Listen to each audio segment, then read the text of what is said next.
Yo, what is up guys? It's me, Lee, back bringing some more daily NBA news. Thank you once again for coming back each and every single day. You guys already know that you are the real MVP. Seriously, can't thank you enough. And if you're new here, if this is your first time stopping by the channel, then what took you so long? Where have you been? We've only been doing this for what, the past 2 years every single day, and you're just now finding the channel? Like seriously, what took? Nah, I'm just playing. If this is your first time stopping by the channel, then you are also greatly appreciated, but make sure that you smack that sub button and hit the bell as well so you can stay up to date with everything that goes on in the NBA on a daily basis. But now let's just take a look at everything that is going on in the NBA. But first, a quick word about this video's sponsor, jumpshottrainer.com. Perfect your jumper to take your game to the next level by using a jump shot trainer. It eliminates 100% of the resistance from your offhand, which will improve your accuracy overall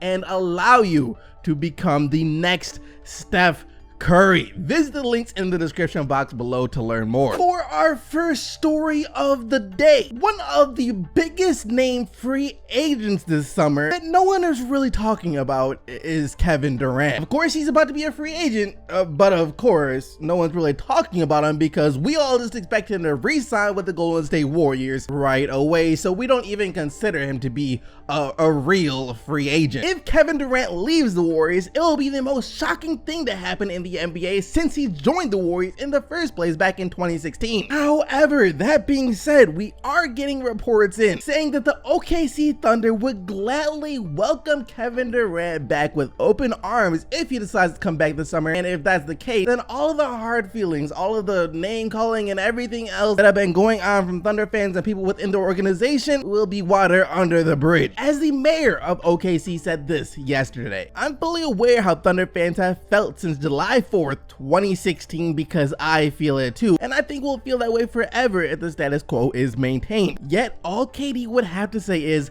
I choose you," and virtually all of his fans will forgive him. Durant's departure to the Golden State Warriors resulted in the biggest backlash to a player's free agency decision in the history of sports. I'm not quite sure he expected that extreme of a reaction. I'm not sure Oklahomans thought that they would react so severely to his decision either, but no one thought that it would be Golden State. I find it hard to believe that people would say they would not welcome him back. It's easy to call him a snake in a cupcake now, but if he was dropping 40+ points in Thunder Blue again, a lot of fans would find forgiveness quickly. I'm sure all OKC fans would find forgiveness in their heart if Kevin Durant decided to come back to their team. They pretend like the past 2 years just didn't happen, but sadly the odds of him returning are pretty slim to none, which is unfortunate because I feel like Durant's jersey should be retired by the Thunder, but of course it won't be if he never goes back. And if he finishes out his career with the Golden State Warriors and the Warriors retire his jersey, is it just me, or would that seem kind of awkward? For our interesting plot twist of the day, you would think that it will be the Spurs and Spurs fans who will be feeling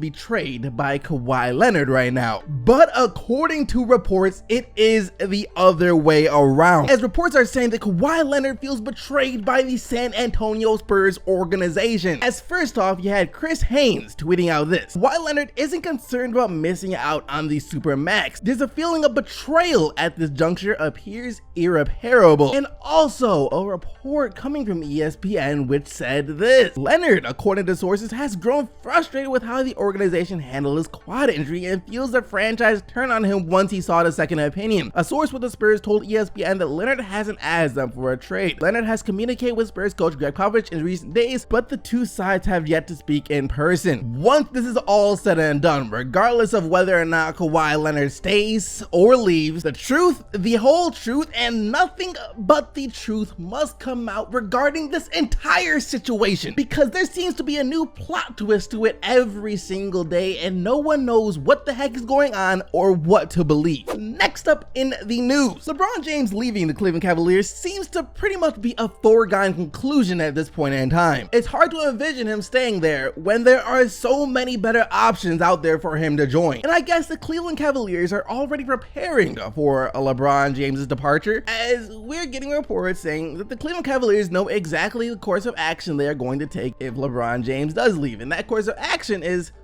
pretty much nothing. As the report said, that the Cleveland Cavaliers will not blow up this roster if LeBron leaves. LeBron James' future remains uncertain, but even if he leaves in free agency this summer, the Cleveland Cavaliers do not plan to blow up this team. If James does sign elsewhere, the Cavaliers will be left in a precarious position. As currently constructed, the team's core will be Kevin Love, George Hill, Tristan Thompson, J.R. Smith, Jordan Clarkson, Kyle Korver, Cedi Osman, Larry Nance Jr., and whomever the team selects with the number 8 pick. Well, it's a good thing that the Cleveland Cavaliers aren't planning on trying to blow up this team if LeBron James does leave, because they would just be wasting their time. It's not that they don't want to blow up this team, it's that there's nothing left to blow up of this team. You can't blow up a team if there's nothing to blow up left. You ain't gonna get no draft picks or young players for anyone on that team outside of maybe Kevin Love, but even then his value is so low right now that the young player or draft picks that you do get for Kevin Love wouldn't be very good anyways. Bottom line is, if LeBron James leaves, the Cavs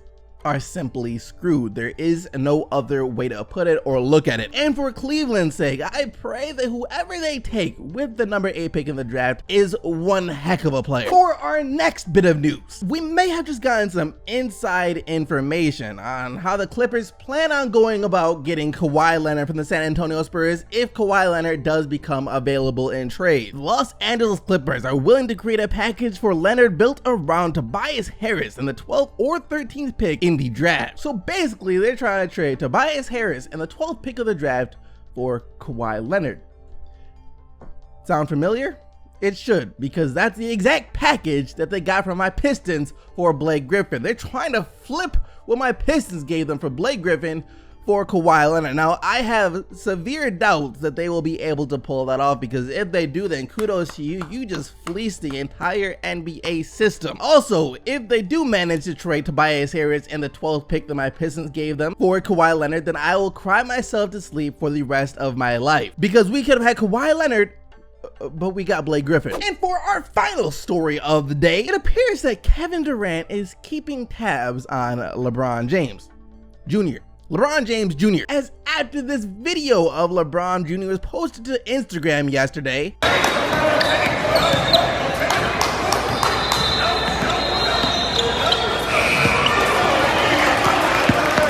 Kevin Durant himself commented on it, giving LeBron James Jr. some praise, as he said, "Left to right, wrong foot float, advanced palette," essentially saying that a move like this is beyond the years of LeBron James Jr. But I mean, what do we expect? What do you expect? It's LeBron James Jr., LeBron's son. Of course he's going to be beyond his years basketball-wise than other players his age. He's LeBron James's son. Anyways, that is going to bring us to the question of the day. How would you guys feel if Kevin Durant went back to the Oklahoma City Thunder this summer? Would you immediately forgive him? Let me know down in the comment section below. But that is gonna do it for today's video. Hope you guys enjoyed. If you did, be sure to smack that like button and subscribe to the channel so you don't miss out on more daily NBA news. Thank you once again for watching. I'll see all of you right back here tomorrow, but until then, keep getting the buckets to Majesty, and I am out of here.